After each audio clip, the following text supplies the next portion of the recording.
It's 7:29 this Sunday, Saints morning. Good morning. I'm Rob Krieger. Let's get over to meteorologist Hannah Gard for our game day forecast. Hey, Hannah. Yeah, it's game day and it's looking nice out there. We have sunny skies. Now it is pretty breezy off the lakefront. We're seeing those winds around 15 miles per hour. So a nice little northerly breeze.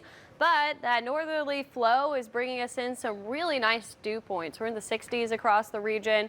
So you'll be feeling that nice drier air that we had yesterday. Now it's still going to be pretty hot today, but we know it feels a lot better when we don't have the humidity. So here's that little front that moved through, brought us the nice drier air yesterday, sitting right offshore. So we're still getting that northerly flow. We're seeing a couple of storms popping up. But while that's just to the south of us, we're not really going to see those storms popping up across our area like we normally do along the coast. So it stays pretty dry.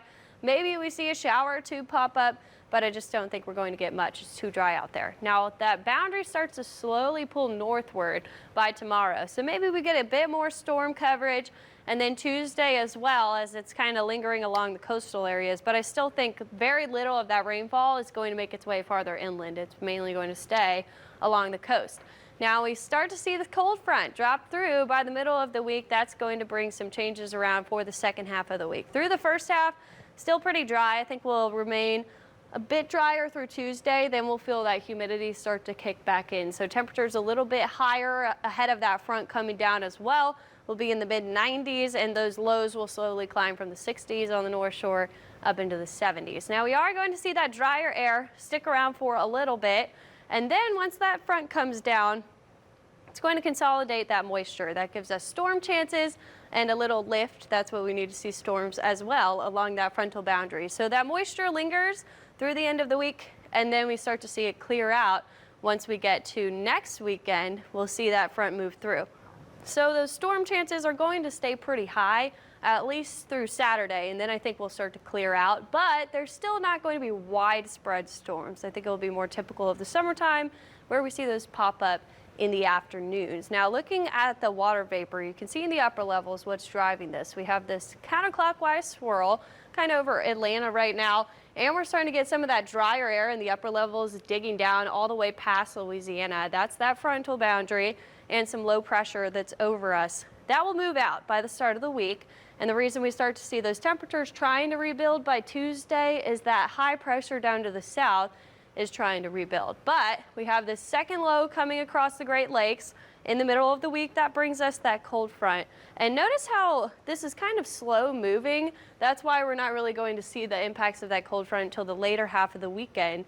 It's also interacting with what's Hurricane Lee, and that front is what's going to help to direct it. You can see it's going to pick it up and pull it to the northeast. That's why we see that curve away from parts of the eastern U.S. Now, depending on when that happens, is going to be who sees the impacts in the northeastern U.S.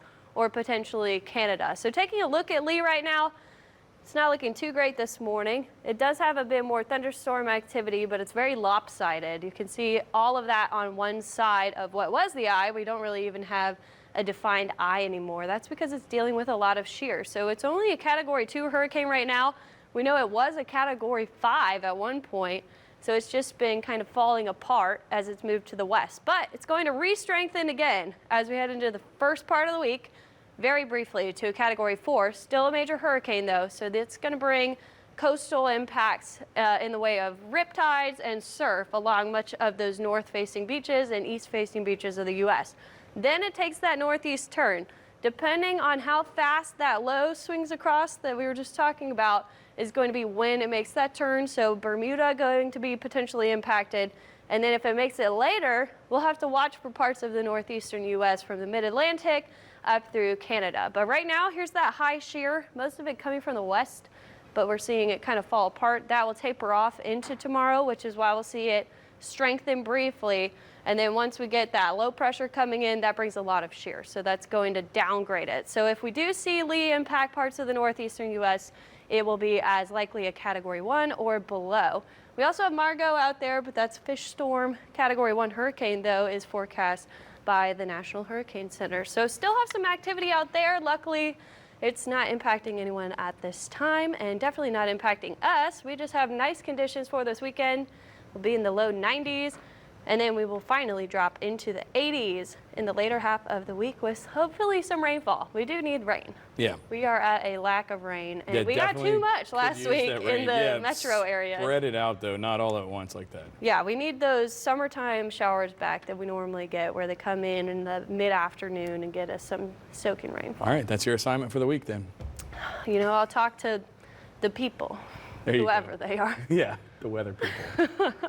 All right.